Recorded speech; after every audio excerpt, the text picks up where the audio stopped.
Hi, today we'll discuss chapter 11, implementing file systems of module 4. This is the last chapter of module 4.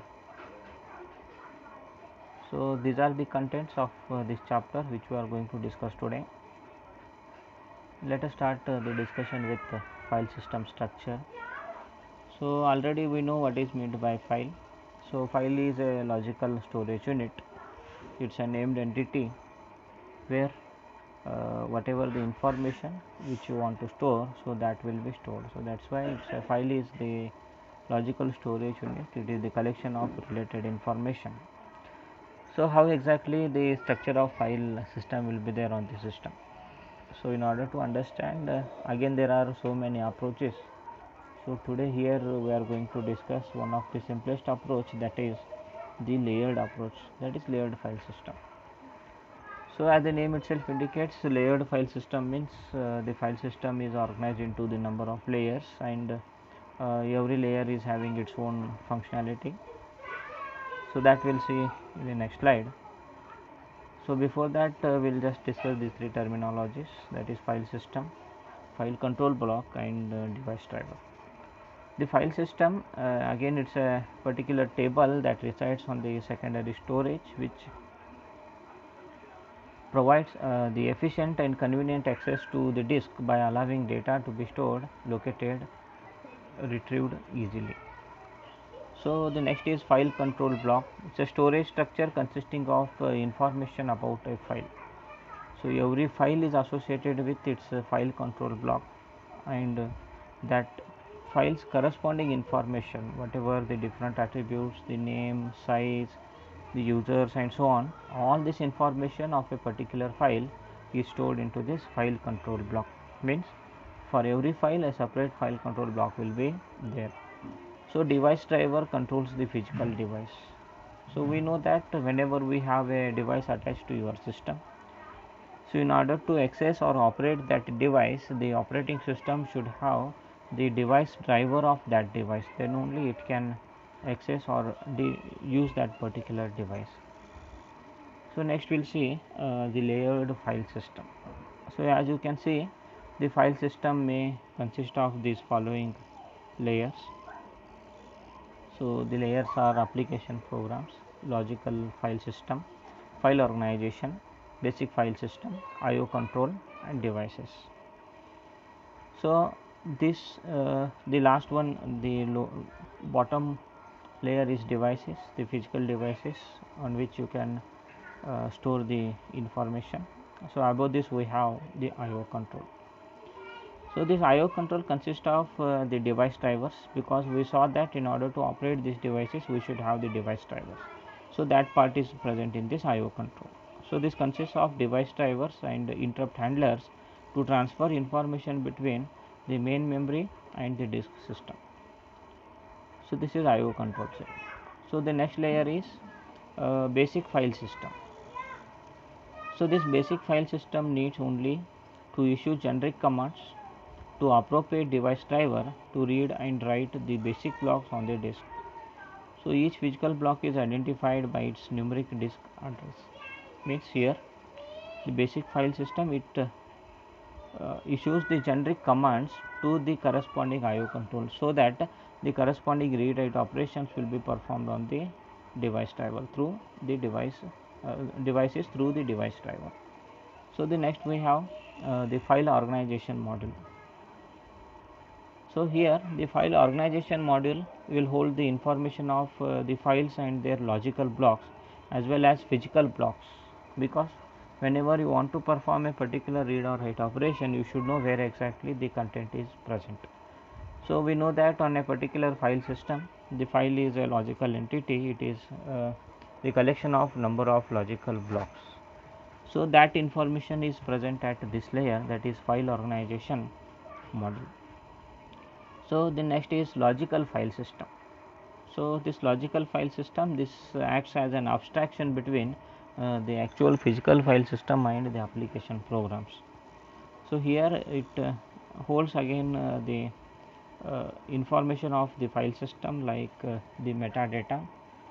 So the logical file system is responsible for protection and security aspects of the corresponding file system also.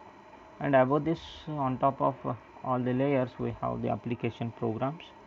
So where we have the actual programs which will be making use of the file system. So this is the layered file system. So next we'll see the file system implementation. So we know that the file system is implemented on the disk and it contains the following information. So file system is implemented on a disk and that file system is consist of the following information. So it consists of the boot control block, volume control block, the directory structure and file control block. So what is this boot control block? This boot control block contains the information needed by the system to boot operating system from that volume, because we know that again the operating system will also be stored on a particular memory segment. So that's why this boot control block will hold the information of the memory device or the location where exactly the code that is required to boot your operating system is present. The next is volume control block. So volume control block means this is also called as partition control block. So it contains the partition details, like we know that whatever the total disk size is there, that is again divided into the number of partitions or the volumes, and the details of those things is present in this volume control block. Directory structure to organize the files in the hierarchical order. After that we have the fourth one, that is, as we saw in the previous slide, the for every file there is a file control block which contains all the details of the corresponding file. So a typical file control block will be in this way. So we saw that for every file it is associated with a file control block which holds all the information of the file. So what all information it holds? It holds the file permissions, means what all permissions are provided for which all users. Next is file dates, like the file created date, access date, write date and so on. Next is file owner group, the access control list. ACL stands for access control list. So access permissions. After that, file size. Next, file data blocks or pointers to file data blocks. So all this information is stored in the file control block. So after this we have in memory file system structures. So in a memory, how exactly the file system will be there. So as per our discussion we saw that the particular file will for a particular file, the file system will be present on the corresponding disk, and the corresponding to that the different data structures will be there, and of which we have the file control block which holds all the necessary information of a particular file. So here we'll see two figures to understand how exactly a file open operation is carried out and how exactly the file read operation is carried out.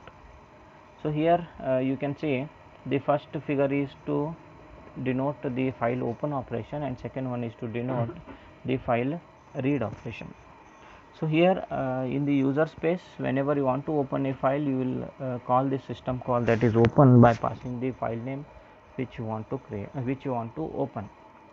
So in this case, what your system will do is, so here in the kernel space we have the directory structure which holds the information of all the files.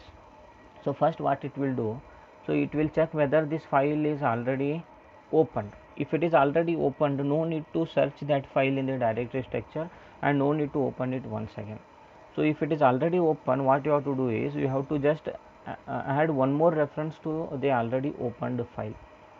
And if that file is not present or it is not already opened, what you have to do is, see here you can observe in the user space we have this particular system call, in the kernel space we have the directory structure, and on the secondary storage we have the file control block of that file, corresponding to that we have the data structure also. So here if the file is already opened or if it is to be opened, so in both the cases, so you may want to bring some of the information from the secondary storage to the main memory, which is to handle that particular file. So in some cases you may refer to the file control blocker. So that's why here in most of the systems, whenever you open a particular file, so instead of, see, this file name is for the user, but for the system this file name is of no use. So that's why whenever you open a particular file, a unique number that is called as file descriptor or a file handle, so that is generated by the system, and that file handler or the file uh, descriptor will be used to refer that particular file which is already open. Means whenever you open a file handler or the file descriptor will be returned, and that can be used for the future operations. So the kernel will deal with the file descriptor or the file handle, not with the file name. So this is how the file open operation will be carried out. So once you open the file, once you have that file descriptor, so you can perform the file read or write operation. So here in the second figure we have the different sequence of operations which are performed for the read system call. So again in the user space you will be calling the read system call. So whenever you call this read, so you will be passing the index. So what is this index? Index is nothing but that file descriptor. So here in the kernel memory we have again the two tables. So the per process open file table and the system wide open file table. So for the system maintains a particular file table entry, open file table, which will hold the information of all the files which are already opened on the system. So in addition to this system, so for every process also it is going to maintain one open file table which holds the information of all the files that are opened by the present system. So first, the based on this particular index, the corresponding record is searched in the per process open file table. So whenever it finds the record, so this is helpful to locate the system wide open file table entry. So whenever it finds this, again as we saw here, so based on by using this, so whatever the data blocks you want to read, so these will be read from the secondary storage with the help of the file control block, because here this file control block holds all the information, like it will be holding the access permissions also. So here again the kernel should ensure that whatever the request that has come, so it is an authentic one. So then only the particular request should be satisfied. So in this way the open and read system calls will be implemented in memory file system. So next we'll see the virtual file system. So the virtual file system is implemented again at the 3 layers. So before we see the structure of that, so what is this virtual file system? So as the name itself indicates, virtual file system is again an abstraction of the file system. So it provides an object oriented way of implementing the file system. So the virtual file system allows the same system call interface to be used for the different types of file systems. Means whatever the APIs we use for the file system, physical file system, all are useful, all can be used for the VFS also. The API is to the VFS interface rather than any specific type of the system. So as I told you that this virtual file system is again implemented at the 3 layers. That is, the first we have the physical system interface, the VFS interface, and here we have the local file systems. So as I told you, this is an abstraction of the actual file system. So here what is the use of this VFS? So here uh, the first layer of the file system interface is based on the actual system calls, that is the physical file system, whereas the second layer is the VFS. And here what this VFS is going to do is, so it is going to perform the two important tasks. The first one is it separates the file system generic operations from their implementation, and second one is it provides a mechanism for uniquely representing a file throughout a network. So that's why here this is just to separate the physical file system and the implementation part. So that's why it acts as an abstraction. So the next we'll see the directory implementation. So here there are two ways in which the directory can be implemented. So the first one is the linear list implementation, and the second one is the hash table implementation. So in linear list implementation, so as we can see, uh, the linear list data structure is used for implementing the directory. Means here, in order to interlink the different records, so we use the linear list data structure. So here, if you use the linear list data structure, so it's a linear list of file names with the pointers to the data blocks. So here, if we go with this, so it is very simple to program.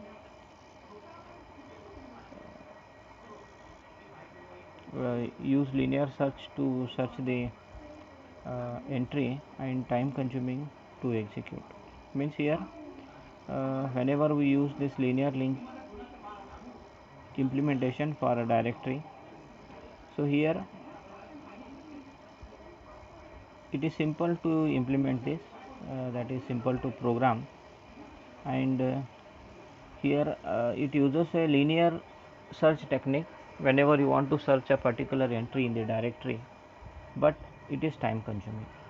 So that's why, to increase the efficiency, that is to reduce the time to required to execute the next table, and the next approach for direct implementation is hash table. So here in hash table, the linear list with the hash data structure. Means here again, here also we use the linear list only, but instead of using the direct values, here the hash values will be used. So here, whenever the hash table is used, it is going to decrease the directory search time. So as a result, it increases the performance, it reduces the execution time. So here, because we know that whenever we use the hash table, the insertion and deletion operations will be quick compared to the simple linear list. So it is going to decrease the directory search time, and here it is of fixed size. So this is how we can implement the directory using linear list or the hash table. So next we'll see the allocation methods, that is memory allocation methods. So what are the disks to allocate the memories? So an allocation method refers to how disk blocks are allocated for the files. So there are three methods. The first one is contiguous allocation, second one is linked allocation, third one is indexed allocation. So let us discuss these one by one in detail. So first one is contiguous allocation. As the name itself indicates, the disk blocks will be allocated continuously in the disk segment. That is, each file occupies a set of contiguous blocks on the disk. So it is simple because only starting location, that is block number, and length, that is the number of blocks, are required during contiguous allocation, and it is possible to access the entries randomly, that is random access is possible here. And the disadvantage is wasteful of space, means lot of space is wasted here, because here in the next slide we'll see how exactly the allocation takes place with the help of a particular figure. So set of contiguous means, let us consider if you want to allocate 10 blocks of storage. So if only 4 or 5 blocks of storage are available, so that is of no use. It will go on searching for the free space where 10 continuous blocks are available. So in this way there may be the possibility of wastage of storage here in case of the contiguous allocation. And second one is the files cannot grow because it's a static one.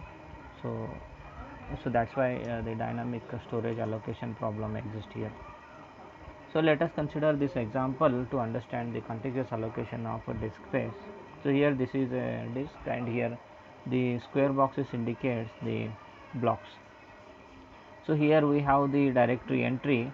The As we saw, in case of contiguous allocation, you need to know the starting address and the starting number, disk number, and the length of that particular memory. So here you can see the example. The first file is count. The first file name is count. Its starting address is 0 and the length is 2. So how the memory is allocated here? So that's why here you can see the starting address is 0, means it starts with the disk block 0, and length is 2, means 2 blocks are required. So starting from 0 block and 1 block, 2 blocks. These 2 blocks are allocated for the file count. Similarly, the next file is tr. The starting address is starting block number is 14 and it requires 3 blocks, that is length is 3. So here you can see this is 14th block. So starting from 14th block, how many blocks are required? 3 blocks are required. So 14th block, 15th block and 16th block. So 14, 15, 16, these 3 continuous blocks are allocated, and these are allocated for which file? It is file tr. Similarly, for mail file, that is a starting block is 19 and it requires 6 blocks, that is length is 6. So you can see here starting from 19, so 6 blocks are required, that is 1, 2, 3, 4, 5 and 6. These 6 blocks are allocated for the file mail. So in the same way, the memory is allocated for list and f also. So this is how the contiguous memory allocation takes place. So next we'll see some of the advantages and disadvantages of this contiguous allocation. So as we saw at the beginning only, that the advantages are the both direct and sequential access is possible here. Accessing a file is very easy and it provides a good performance. The disadvantages: the pre-allocation is required and cannot be used in dynamic storage allocation. It suffers from external fragmentation and difficult to find space for a new file. So this is contiguous allocation. So next we'll see the linked allocation. So here the linked allocation, as we saw in the previous case, that is whatever the disadvantage is there for the contiguous allocation, so those are overcome by in here in the linked allocation. So here this allocation is on the basis of individual block. Each block contains a pointer to the next block in the chain. Means here we already know what exactly the linked list is. So here for allocation of the disk block, the linked list will be used. Means there will be an internal link between the one block to the another block. Means here you need to know only the starting address of a particular disk, and from that disk the again from one disk to another disk, and from that to the next disk again the links will be there. So through these links the allocation will take place. So here in the linked allocation, as we saw, each file is a linked list of the disk blocks, and blocks may be scattered anywhere on the disk. Means it is not disk blocks as we saw in the contiguous allocation. So here that is what it's very simple and need only the starting address as we saw. The free space management system, here no waste of space, because if the disk blocks are scattered, then also it is possible to allocate those. But in contiguous allocation, if you want 10 blocks, all the 10 blocks should be present contiguously. But here in linked list, in linked allocation, if the disk blocks are scattered also, you can use them. So the next one is no random access here possible, the mapping, and it uses a file allocation table, that is disk place allocated allocation used by the MS-DOS and OS2. So again consider an example to understand how exactly the linked allocation takes place. So this is a disk and here this is the directory entry. We have taken one example of a file that is zip. Its start address is 9 and it requires, and the end address is 25.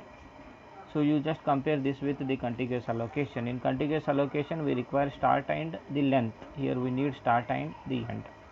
So you know that the starting disk block is 9 for the file zip and the last disk block is 25 for the file zip.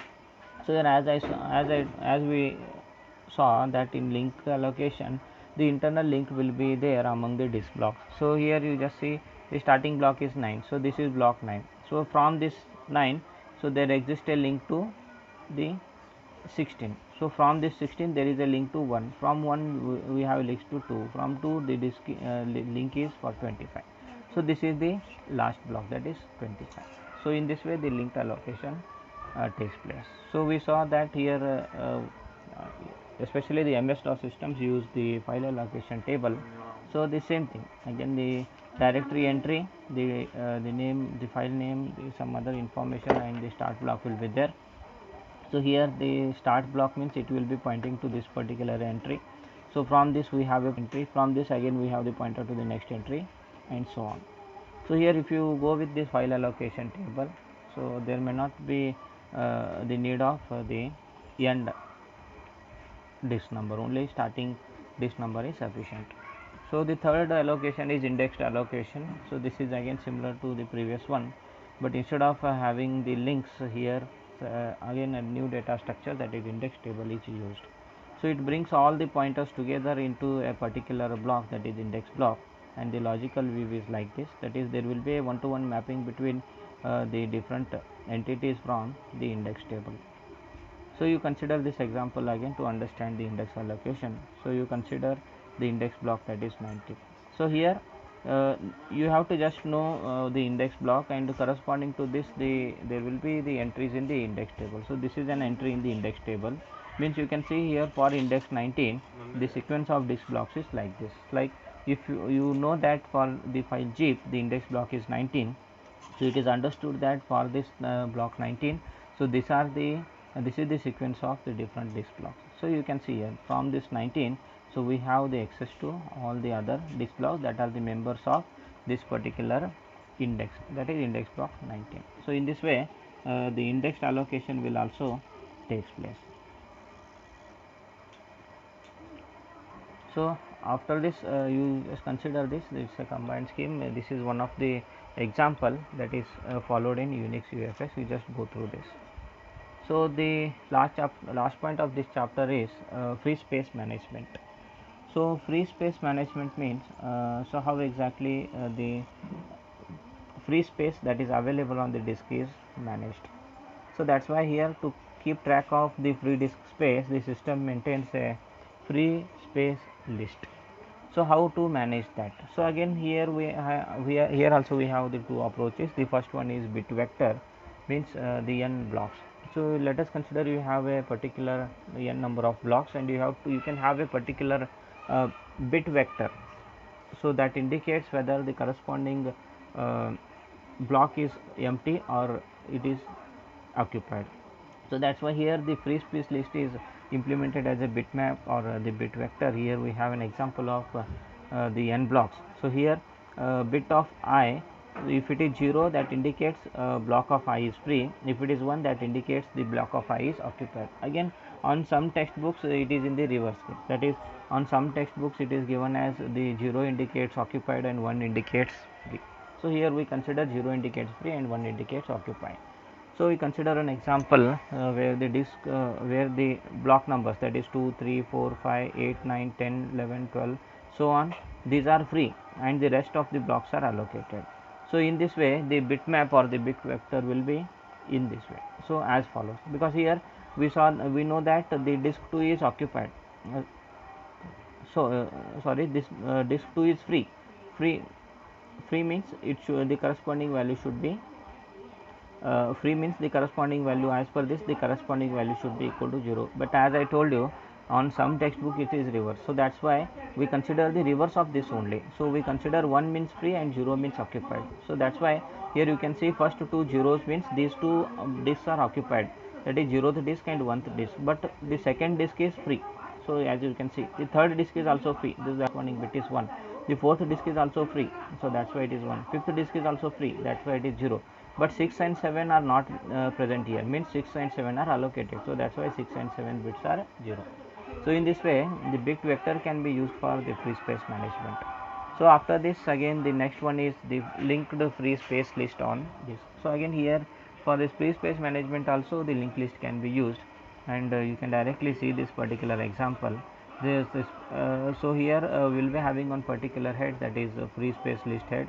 So you should just know the starting location where the disk is free, and from this it will be having the internal links to indicate which disks are free. So that's why whenever you want to manage the free disk by using this linked list, so you have to just know the starting free disk. So from this the corresponding links will be there to other lists also. So that's why here the first block contains a pointer to the next free disk block, and so on, this is multiplied. So in this way these two things can be carried out. And with this we complete module number 4. Thank you.